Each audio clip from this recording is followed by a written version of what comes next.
The great hall of the Galactic Council was filled with strange sounds.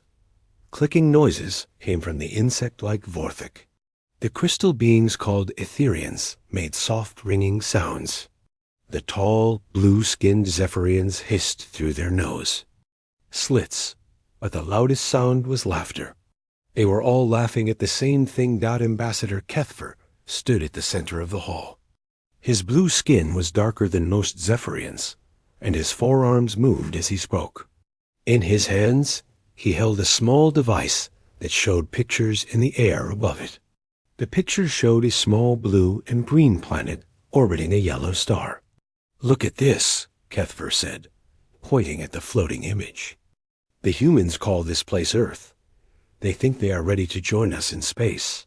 His voice was full of mockery. The other beings in the hall laughed even harder. The image changed to show crude metal ships with fire shooting from their backs. The ships looked like toys compared to the sleek vessels the Galactic Council used. These human ships moved slowly, taking months to travel between their own planets. "They still use chemical rockets," Kethvar continued. "Chemical rockets, like children playing with fireworks." The Vorthik representative clicked his mandibles together in what passed for laughter among his kind. His 6 legs shifted as his. Insect bodies shook with amusement. Counselor Vexthol, whose species looked like walking trees with silver bark, spoke up. "How long have they been in space?" "Less than 100 of their years," Kethvar replied. "They have barely left their home system. They have sent a few slow ships to nearby stars, but most are still traveling. The fastest will not arrive for another 50 years. This brought fresh waves of laughter from the assembled aliens. The Galactic Council controlled thousands of star systems. Their ships could cross the galaxy in weeks. Some species had been traveling between stars for tens of thousands of years. Admiral Zextar rose from his seat. He was a Corvin, a species that looked like large bears, but with gray skin and no fur. His people were known as great warriors. "What weapons do they have?" he asked. The hologram changed again. Now it showed human military ships. They were small and carried simple missiles and energy weapons. Compared to the planet-destroying weapons the Council possessed, they looked harmless. "Their most powerful weapons can destroy cities," Kethver said. "They fight among themselves constantly. In their recent history, they have had 2 major wars that covered their entire planet. They seem to enjoy killing each other." "Primitive barbarians," muttered Counselor Theises. She was an Aquarian, a blue-skinned species that lived underwater. "On their home world. They are not ready for civilized society." The hologram showed more images of Earth. Cities with tall buildings, but nothing compared to the massive structures that Council species built. Vehicles that moved on wheels instead of floating above the ground. Humans working in fields to grow. Food instead of creating it in laboratories. "They have sent us messages," Kethver said. "They want to trade with us. They offer us their music, their art, their food." He paused as more laughter filled the hall. "They think we would want such primitive things." A new voice spoke from the back of the hall. It belonged to Elder Noxara, the oldest member of the Council. Her species, the Mentari, were energy beings, who appeared as shifting clouds of light. When she spoke, her voice echoed strangely. "What do they offer us that we cannot make better ourselves?" she asked. "We have perfected art forms they cannot imagine. Our food is created from pure energy. Our music spans dimensions they do not know exist." "Exactly," Kethver said. "But they keep sending messages. They want to establish trade routes. They want to exchange ambassadors. They speak of peace and friendship and working together for a better galaxy." The way he said these words made them sound foolish. Counselor Drex, a reptilian being with scales that changed color with his mood, hissed softly. His scales were currently dark green, showing his amusement. "Do they not understand that they have nothing we want? They are like children," said Counselor Mira, whose people looked almost human, but with silver skin and large black eyes. They see adults talking and think they can join the conversation. The images changed again. This time they showed human. Attempts at space stations. Small, simple structures that spun to create artificial gravity. The Council's space cities were massive things that housed millions of beings in luxury beyond human imagination. Look at their space habitats, Kethver said. They are so primitive, they still need to spin their stations to create gravity. They do not even understand how to control gravitational fields. Admiral Zexstar stood again. What about their military strength? Could they threaten any of our worlds? The laughter died down as Kethver brought up new images. Human warships appeared in the hologram. They were larger than the civilian ships, but still small and crude. Their largest warships carry perhaps 1,000 crew members. Kethver said, "Our smallest patrol craft carry twice that number. Their weapons could not penetrate our basic shields. A single Council destroyer could conquer their entire home system. Then why are we even discussing them?" Asked Counselor Vexthal. "If they are so weak, why not simply ignore them?" "Because they keep trying to contact us," Kethver replied. "Their messages have become more frequent. They have detected some of our ships in nearby systems. They know we exist, and they want to meet us." Elder Noxara's light form pulsed thoughtfully. "Perhaps we should establish contact. We could guide them, help them develop properly." This suggestion was met with immediate opposition. Several council members spoke at once. Why waste our time?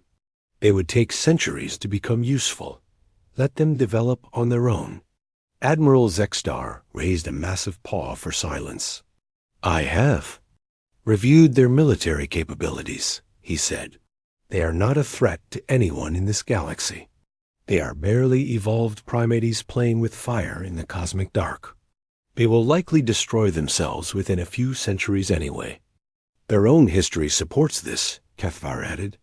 "They have nearly wiped themselves out several times. Nuclear weapons, environmental damage, disease outbreaks. They are their own worst enemy."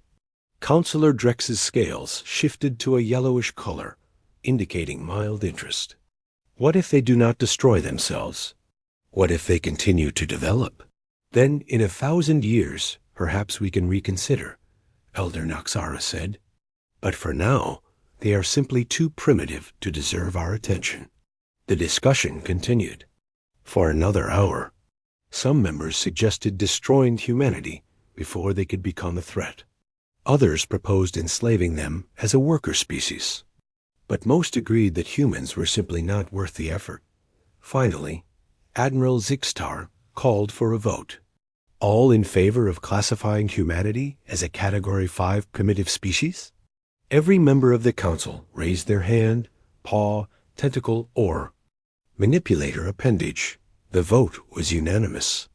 The exclusion zone around their solar system will be expanded to 50 light years, Zexstar announced. No council ships are to enter human space. They are to be left alone until they either destroy themselves or prove worthy of our attention. "And if they attempt to leave their exclusion zone?" asked Counselor Myra. "Then we will remind them of their place," the Admiral replied. His tone left no doubt about what kind of reminder that would be dot as the council session ended and the various species filed out of the Great Hall. The general mood was one of amused dismissal. Humanity was a joke, a cosmic comedy act that thought. It belonged on the same stage as the galaxy's great civilizations. None of them imagined that this day would be remembered as the moment they made their greatest mistake. None of them suspected that their laughter would soon turn to fear. They had dismissed humanity as weak and primitive, never considering that sometimes the most dangerous thing about an enemy is not their current strength, but their potential to grow. The humans had been watching. They had been listening. And they had been learning exactly what the galaxy thought of them. 3 months after the Galactic Council had laughed at humanity, Something went wrong in the Kepler mining zone. The zone was far from any inhabited worlds, filled with asteroids rich in rare metals that the galaxy's advanced civilizations needed. For their technology. The mining ship, Prophet's Edge, was owned by the Consortium, a group of different alien species who worked together to harvest resources. The ship was huge, almost 2 kilometers long, with powerful mining equipment and shields that could withstand asteroid impacts. It carried a crew of 847 beings from 12 different species. Captain Vorthak was a Zephyrian, like Ambassador Kethvar, who had mocked humanity months before. He commanded the ship from a bridge filled with holographic displays and advanced computers. The mining operation had been going well for weeks. The asteroids in this region contained more valuable metals than expected, but on this particular day, everything started to go wrong. "Captain," called out Navigation Officer Kess, whose tentacled Aquarian body moved gracefully despite the ship's artificial gravity. "I'm detecting anomalies in our quantum drive core." Vorthak's 4 arms moved quickly over his control panels. "What kind of anomalies?" "The quantum field is becoming unstable," Kess reported. Her voice carried the underwater quality common to her species. "The containment matrix is losing coherence." Before Vorthak could respond, alarms began blaring. Throughout the ship, red lights flashed in the corridors as the ship's computer announced the emergency in multiple languages. "All hands to emergency stations. Quantum drive failure imminent. Prepare for emergency shutdown." Chief Engineer Bronx, a massive Corvan like Admiral Zextar, appeared on the bridge's communication screen. His gray fur was matted with sweat, and his small eyes showed fear. "Captain, we have a cascade failure in the quantum matrix. The drive core is going to explode if we don't shut it down immediately." "Do it," Vorthak ordered. "Emergency shutdown now." "Shutting down the quantum drive means we'll be stranded here," Engineer Bronx warned.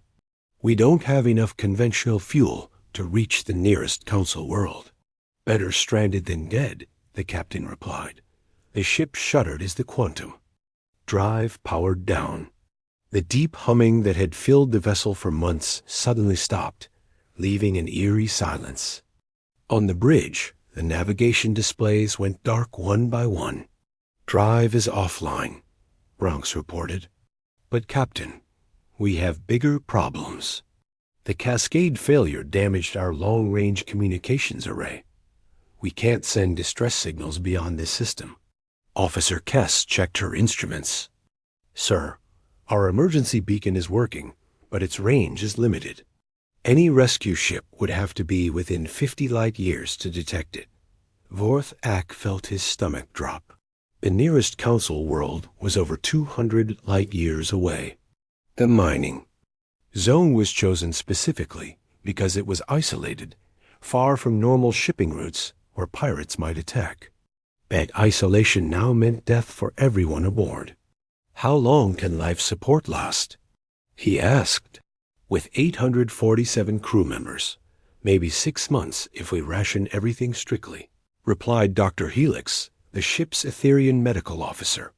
Her crystalline body pulsed with worried orange colors. "Less if we can't repair the environmental systems that were damaged in the cascade." For 3 days, the crew of Prophet's Edge worked desperately to repair their ship, but the quantum drive was beyond fixing with the tools they had. The communication array was also too damaged to repair. They were truly stranded. On the 4th day, something impossible happened. "Captain," Officer Kess called out, her tentacles trembling with excitement. "I'm detecting a ship approaching our position." "That's impossible," Vorthak said. "No Council ships are scheduled for this region for months." "The ship is real, sir. It's about 50 kilometers away and closing. But Captain, this is strange. The design doesn't match any vessel in our databases." Vorthak looked at the main screen as Kess brought up an image of the approaching ship. It was smaller than Prophet's Edge, maybe 800 meters long. The design was crude compared to Council vessels, with visible engine exhausts and what looked like rotating sections for artificial gravity. "Run a full scan," he ordered. The results made no sense. The ship's technology was primitive by Council standards. It used chemical rockets for propulsion, nuclear reactors for power, and simple metal alloys for construction. Most shocking of all, the life forms inside were carbon-based, warm-blooded creatures that breathed oxygen. "Sir," Kess said quietly, "I think this is a human ship." The bridge fell silent. Everyone knew about humans. They were the primitive species the Council had mocked and dismissed. What was one of their ships doing this far from Earth? "Incoming." "Transmission," announced Communications Officer Zix, whose insect-like Vorthic features clicked nervously. "It's coming on basic radio frequencies. Very primitive." "Put it through," Vorthak ordered. A human voice filled the bridge, speaking in broken but understandable galactic standard. "Unknown vessel. This is Captain Sarah Chun of the Earthship New Horizon. We have detected your distress beacon. Do you require assistance?" The bridge crew exchanged glances. A human ship was offering to help them. The same humans their governments considered barely evolved primates. Vorthak activated the communication system. "This is Captain Vorthak of the mining vessel Prophet's Edge. We have suffered catastrophic engine failure and are stranded. However, I must warn you that our ship mass is over 2 million tons. Your vessel appears too small to provide meaningful assistance." There was a pause before the human voice responded. "Captain Vorthak, we may not be able to tow your ship, but we can evacuate your crew. Our vessel can carry additional passengers if needed. We won't leave you stranded." "You would do this for strangers?" Vorthak asked. He genuinely could not understand why humans would risk themselves for aliens who had never shown them kindness. "It's what anyone should do," Captain Chun replied simply. "We're preparing to dock with your ship now." Over the next several hours, Vorthak watched in amazement as the human crew worked to save his people.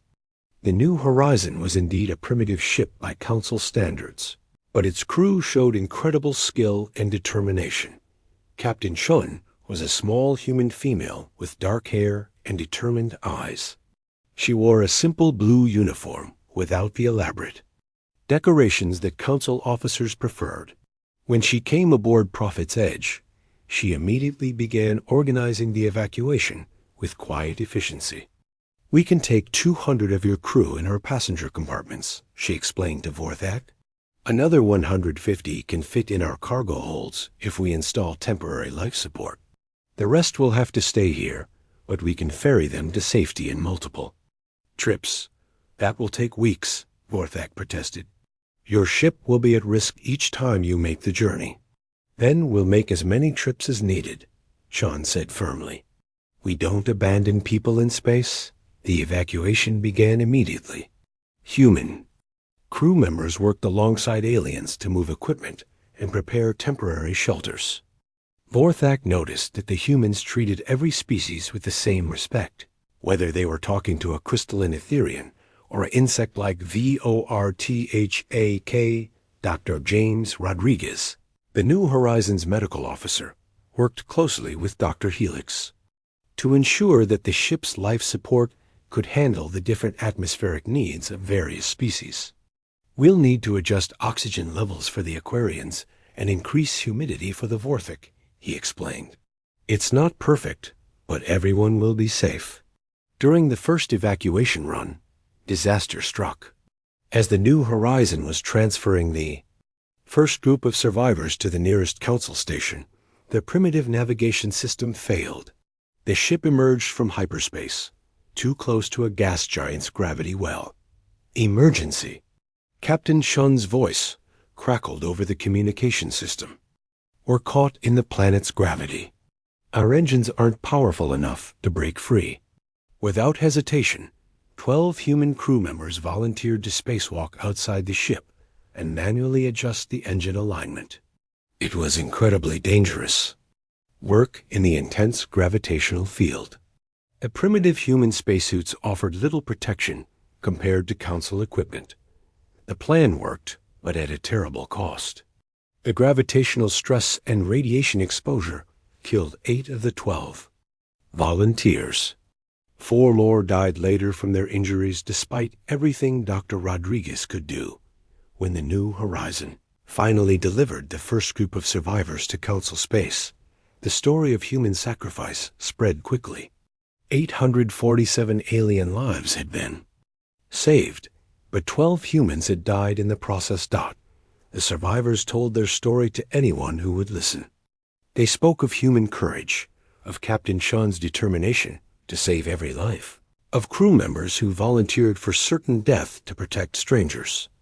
But when their testimonies reached the Galactic Council, the response was not what they expected. Clearly, these humans orchestrated the entire incident, declared Councillor Vexthal during a public broadcast.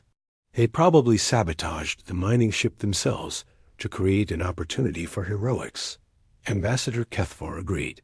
It's an obvious publicity stunt. These primitive beings are so desperate for our approval that they would stage a rescue operation to make themselves look good. The broadcast that followed was carried across the entire galaxy. Councillor Vexthal stood before the cameras, his tree-like form towering over the podium.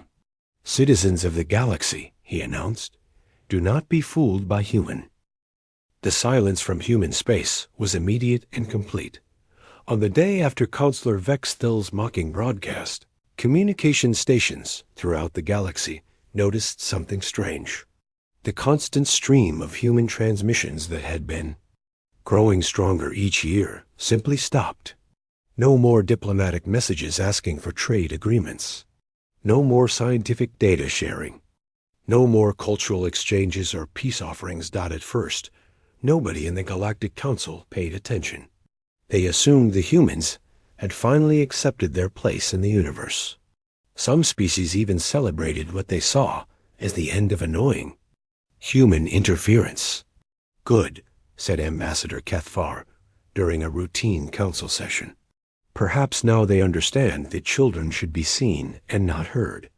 Admiral Zexstar nodded his massive gray head. The silence proves they know their limits. Maybe there is some intelligence in that primitive species after all. But as days turned to weeks, the silence became more noticeable. Ships that traveled near human space reported that even the basic navigation beacons had gone dark. The automated signals that helped vessels avoid dangerous areas were no longer broadcasting. It was as if human civilization had simply vanished. Captain Drox of the merchant vessel Far Trader was one of the first to notice something unusual. His ship carried luxury goods between the core worlds, following routes that passed near the edge of human space. For years, his instruments had picked up the chatter of human radio signals. Music, news broadcasts, entertainment programs, and commercial transmissions created a background noise that his crew had grown used to. Now there was nothing. Navigation officer Captain Drox called to his second-in-command, a thin Zephyrian named Veltar. Are our communication systems working properly? Veltar checked his instruments with all 4 arms moving in practiced motions. Yes, Captain. All systems are functioning normally. Then why are we not detecting any human transmissions? Even their basic radio signals have stopped. Perhaps their civilization has collapsed, Veltar suggested. The Admiral did say they would probably destroy themselves within a few centuries. But Captain Drox was not convinced. He had been trading in this region for over 20 years. He knew that human signals had been growing stronger and more sophisticated each year. Their sudden disappearance felt wrong somehow. Similar reports began coming from other ships that traveled near human space. The boundary that marked human territory had become a wall of radio silence. No signals went in. No signals came out. It was as if someone had drawn a line around 50 light years of space and erased everything inside it. The first official investigation was ordered by Counselor Mira 3 months after the silence began. She selected Commander Vex, a veteran, Corvan military officer, to lead a reconnaissance mission to the edge of human space. "I want to know what happened to them," she told the council during a closed session. Complete radio silence from an entire civilization is not normal. Something must have caused it. Why waste resources on this? Asked Counselor Vex, though. If they are gone, good. If they are hiding, also good. Either way, they are no longer bothering us. But Counselor Myra insisted. We need to understand what happened. If there is some threat that destroyed human civilization, it might spread to other species. Commander Vex took his ship, a council vessel Bright Sword, to the boundary of human space. The ship was equipped with the most advanced sensors in the galaxy, capable of detecting energy signatures from incredible distances. What they found confused everyone. There are definitely energy readings coming from human systems, Commander. Vex reported back to the council. But they are unlike anything we have seen before. The patterns are completely unknown. Unknown how? Asked Admiral Zextar. The energy signatures are massive, Captain. Much larger than anything humans should be capable of producing. But they are also somehow contained. We can barely detect them, even with our best equipment. Counselor Drex, whose reptilian scales turned a worried yellow color, leaned forward in his chair. Could another species have conquered human space? There are no signs of battle, Commander Vex replied. No debris fields, no radiation from weapons fire, no distress signals. Whatever is happening, it appears to be organized and deliberate. The report troubled some council members, but most dismissed it as unimportant. The general attitude was that humans were no longer a concern, and whatever they were doing in their isolated systems was not worth investigating. As months passed, the energy readings from human space grew stronger. Ships with sensitive instruments could detect strange fluctuations, even from hundreds of light years away. The patterns were unlike anything in the galactic database. Dr. Yenth, a brilliant Etherian scientist, became fascinated by the readings. Her crystalline body pulsed with excited blue colors as she studied the data from her laboratory on the Council Science Station. These energy patterns suggest massive industrial activity, she told her research team. But the technology involved is completely foreign to us. How can that be possible? Asked her assistant, a young Aquarian named Kesrin. Humans have primitive technology. We have seen their ships. That is what makes this so puzzling, Dr. Yenth replied. The energy readings suggest technology far beyond anything they possessed. Before, either they have made incredible advances in a very short time, or ... or what? Or they had capabilities we never detected. Dr. Yenth requested permission to send research probes into human space to investigate the energy sources. Her request was denied by the Council. Admiral Zextar stated that human space was under quarantine, and no ships would be allowed to enter until the situation was better understood. But privately, many council members were beginning to worry. The humans had gone silent after being publicly humiliated. Now they appeared to be doing something that required enormous amounts of energy. The combination was unsettling. A full year after the broadcast that mocked humanity, the energy readings changed again. Instead of the steady industrial patterns, sensors detected short, intense bursts of power. The bursts lasted only seconds, but were incredibly powerful. It looks like they are testing weapons, reported Commander Vex during his regular briefing. To the Council, the energy spikes matched the patterns we would expect from antimatter explosions or quantum implosions. This news finally got the Council's attention. The idea that humans might be developing advanced weapons was troubling, even if most members still considered them primitives. Perhaps we should send a diplomatic mission, suggested Counselor Mira. We could offer to help them with whatever project they are working on. Help them? Admiral Zextar's voice was incredulous. We declared them primitives. We established an exclusion zone around their space. Now you want to offer assistance? The alternative might be worse, Mira replied. If they are developing advanced weapons in isolation, they might use them against us. But Elder Noxara, the ancient energy being who rarely spoke during council sessions, finally offered her opinion. Let them play with their toys, she said, her voice echoing strangely. Even if they have made advances, they are still just one species confined to a small region of space. We control thousands of worlds. What threat could they possibly pose? The council voted to maintain the status quo. Human space would remain off limits, but no action would be taken unless humans actually threatened council territory. Meanwhile, merchant ships and civilian vessels continued to report strange things near human space. Some captains claimed their instruments detected massive objects moving between star systems at incredible speeds. Others reported energy readings that briefly spiked beyond their sensors' ability to measure. Captain Drox of the Far Trader was one of the most persistent reporters of unusual activity. During his regular runs past human space, he had begun keeping detailed logs of everything his sensors detected.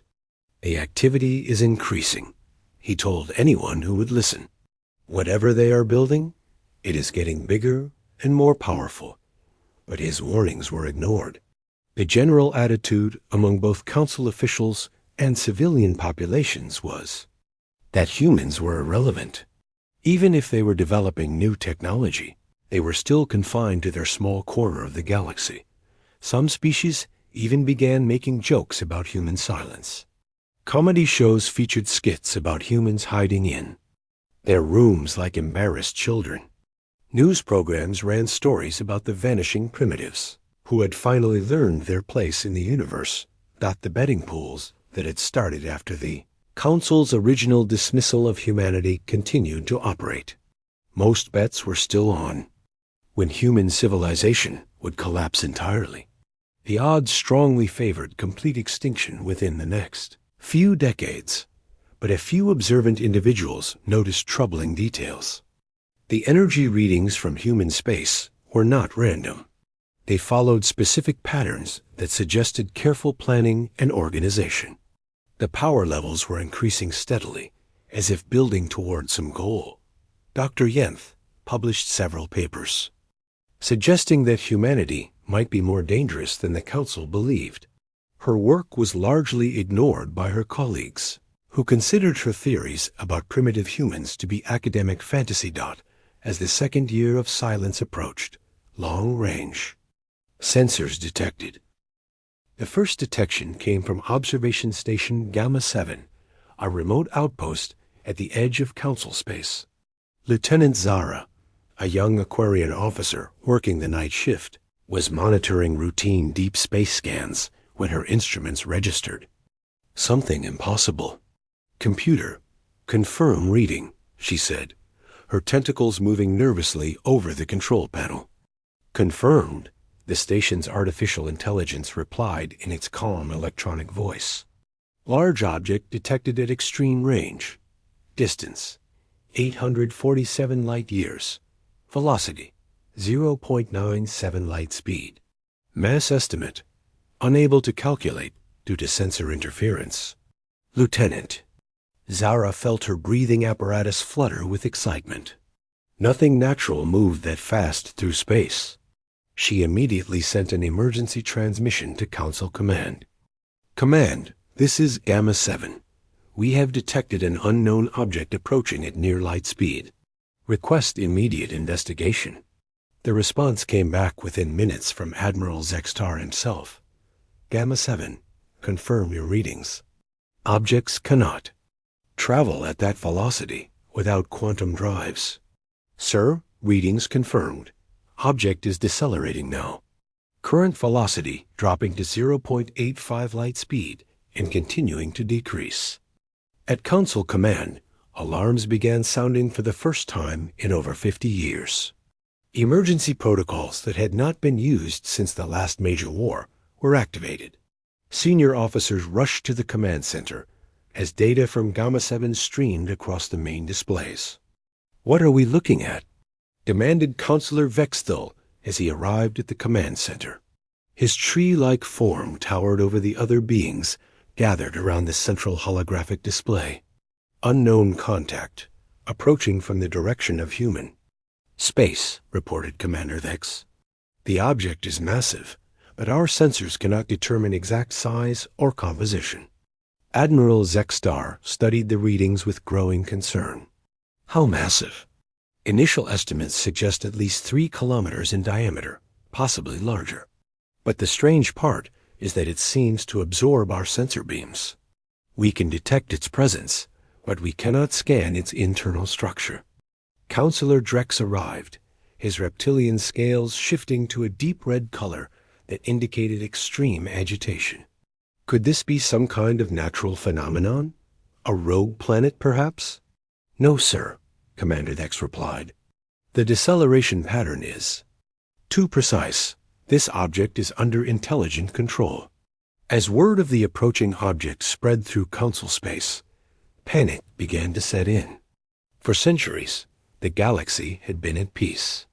The major civilizations had established territories and trade agreements. Wars were small affairs fought between minor species over resource rights. Something unknown was approaching the core worlds at impossible speed. And no one knew what it was or what it wanted. Dr. Yenth, the Etherian scientist who had studied the energy readings from human space, was called to the command center. Her crystalline body pulsed with urgent orange light as she reviewed the sensor. "Data. This matches the energy patterns I detected from human space," she announced.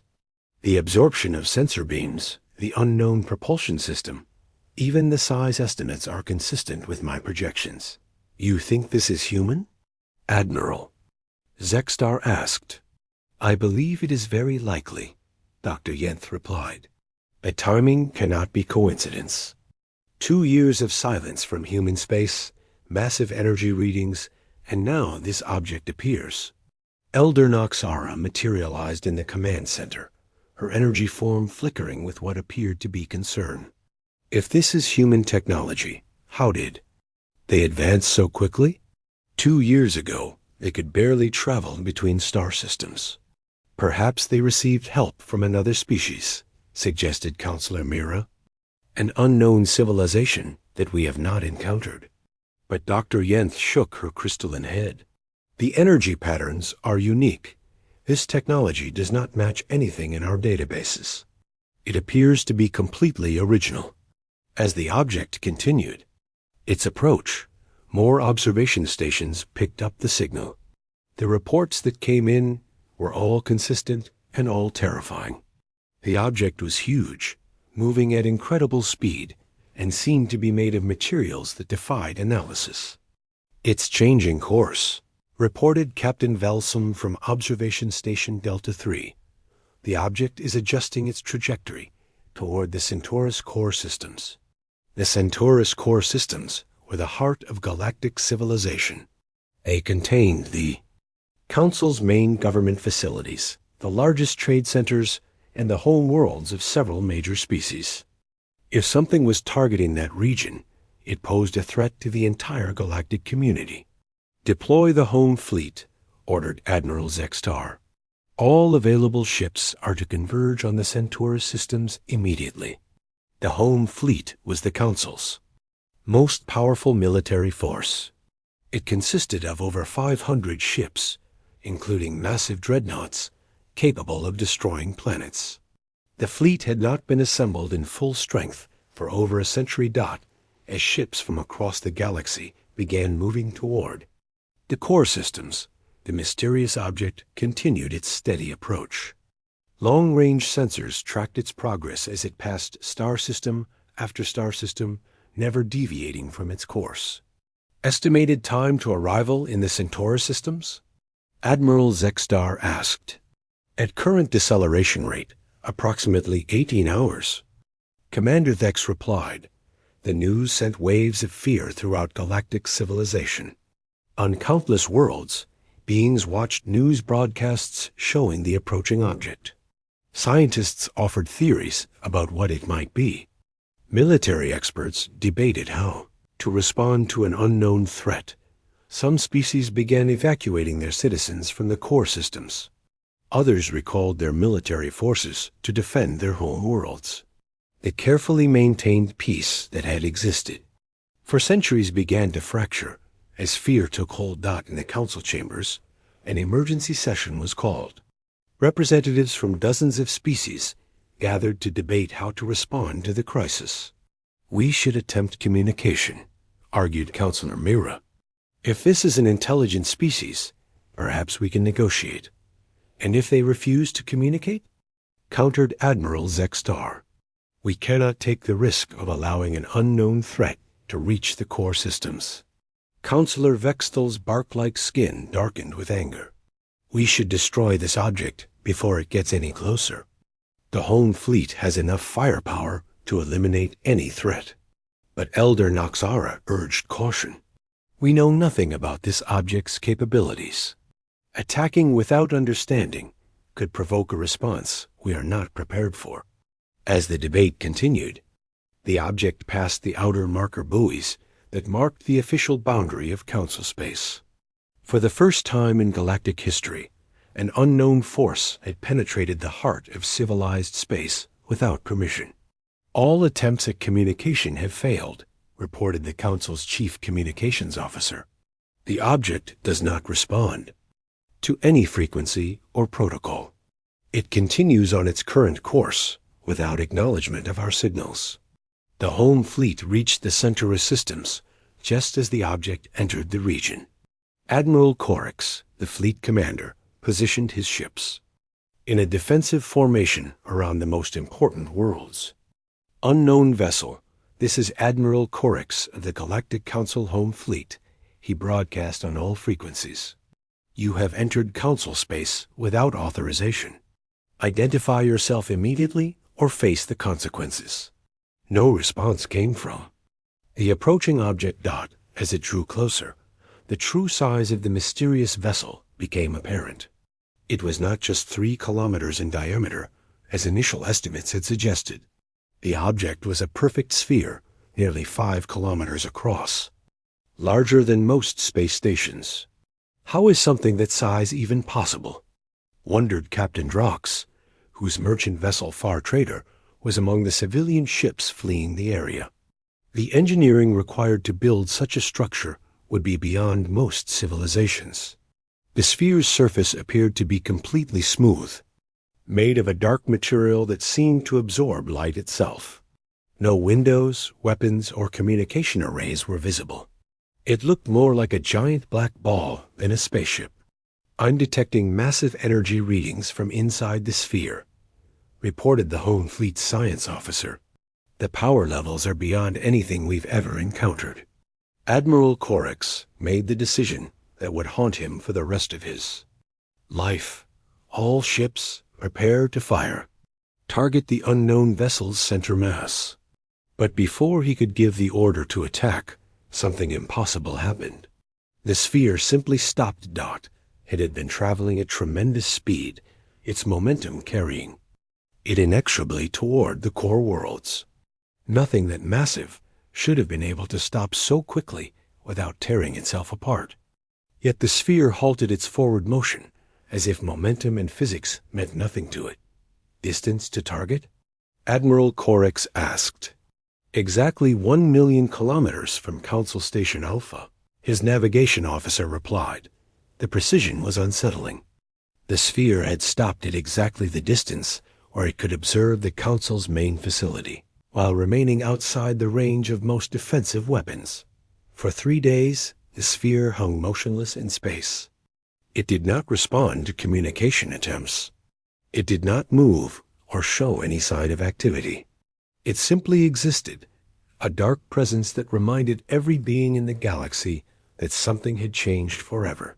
Home Fleet maintained its defensive positions, weapons trained on the mysterious object. Scientists studied it with every instrument available. Diplomats tried desperately to establish contact. Nothing worked.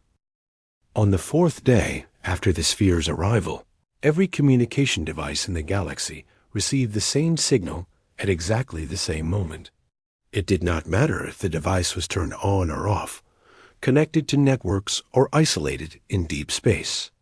The transmission reached everything capable of receiving or displaying information. The signal bypassed all security systems. It overrode military encryption codes that had never been broken. It appeared on private screens in locked rooms and on public displays in crowded marketplaces. Every being in galactic civilization heard the same message at the same time. The voice that spoke was calm and professional. It belonged to a human, but unlike the broken galactic standard that previous human transmissions had used, this voice spoke every language perfectly. Each being heard the message in their own native tongue, as if the speaker had been born to their species. To the Galactic Council and all member civilizations, the voice began. This is Captain Sarah Chun, speaking on behalf of humanity and the United Earth Systems. In the home fleet, Admiral Corax felt his blood freeze.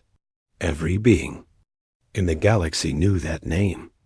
Captain Chun was the human who had sacrificed her crew to save the mining ship survivors. She was supposed to be dying of radiation poisoning in a council medical facility. You laughed at our compassion, the voice continued. You mocked our attempts at peace. You dismissed our sacrifices and ridiculed our desire for coexistence. You made it clear that strength is the only language you understand. The transmission paused. Across the galaxy, billions of beings held their breath. Consider this our translation. The message ended, but what happened next made every military officer in council space reach for their weapons. The sphere began to change in ways that defied understanding. What had appeared to be a solid surface started to split along invisible lines. The dark material pulled apart like flower petals opening, but instead of revealing the interior of a ship, the sphere showed something impossible. Inside was not a cramped vessel filled with primitive human technology. Inside was space itself, but space filled with structures that should not have been able to exist. Dr. Yenth watched from Council Station Alpha as her instruments tried to make sense of what they were detecting. The interior space is larger than the exterior dimensions, she reported, her crystalline body pulsing with confused colors. That is physically impossible. But impossible or not, the truth was undeniable. The sphere had somehow contained an entire industrial complex within its 5-kilometer diameter. Manufacturing facilities, construction yards, resource processors, and power generation systems stretched away into distances that could not fit inside the sphere's outer shell. How? Whispered Admiral Corax as he watched the display screens. On his flagship, how did they create space inside space? His science officer, a brilliant Zephyrian named Kothvar, stared at the readings in disbelief. Sir, the energy patterns suggest some kind of spatial folding technology. They have somehow compressed multiple dimensions into a single structure. Is such technology possible? Not according to any science we understand, Kothvar replied.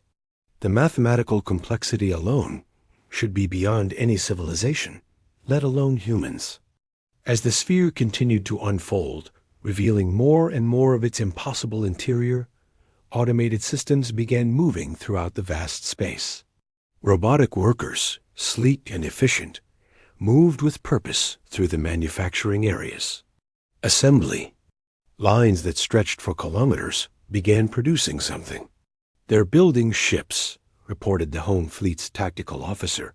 Construction has already begun on multiple vessels. Admiral Corax activated his fleet's most powerful sensors, trying to get detailed scans of the construction process. What he saw made him question everything he thought he knew about technology and warfare. The first ship that emerged from the sphere's construction base was unlike anything in the galactic database. It was approximately 2 kilometers long, with a hull that seemed to shift and flow like liquid metal. The design was both beautiful and terrifying, combining curves that suggested speed with angles that implied devastating firepower. Weapons analysis? Admiral Corex demanded. Unable to determine, his weapons officer replied. The ship's hull appears to interfere with our scanning technology. We cannot identify weapon systems or defensive capabilities. A second ship emerged from the construction base, identical to the first. Then a third. The construction process that should have taken months or years was happening in real time as the galaxy watched. On Council Station Alpha, an emergency session was called. Representatives from every major species gathered in the main chamber, their faces showing fear for the first time in centuries. How did they advance so quickly? Demanded Counselor Vexthul, his bark-like skin darkened with stress. 2 years ago, they could barely travel between planets. Elder Noxara energy form flickered with uncertainty. Perhaps they were never as primitive as we believed. Perhaps we saw only what they wanted us to see.